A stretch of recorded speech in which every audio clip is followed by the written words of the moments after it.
I came to Asia in 1973 because I saw the economic potential of the region, and I'm still positive long-term about Asia.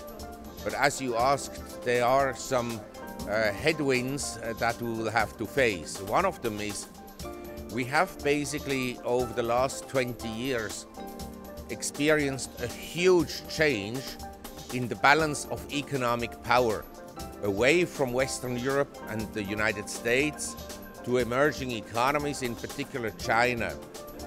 And the Chinese economy has become essentially the dominant economy in Asia. And Asia, including Australasia and Africa, has become extremely China-centric.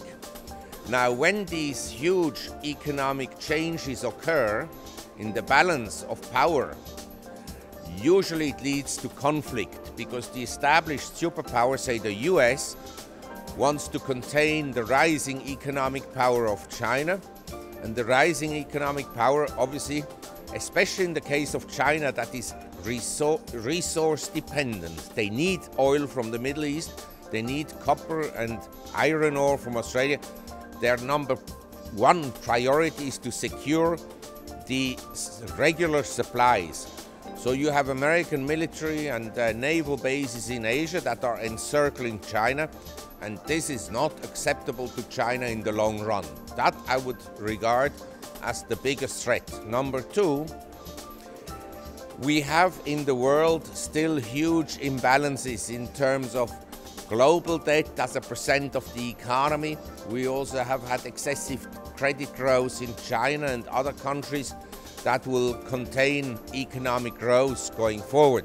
I think trend-wise, if China can grow at around 4 or 5% per annum, that is the best we can expect.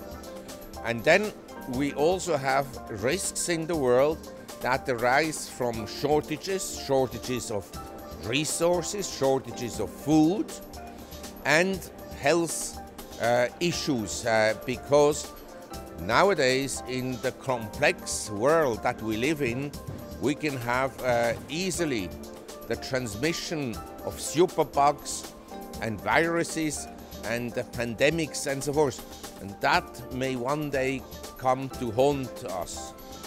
So these are basically the biggest threats I foresee.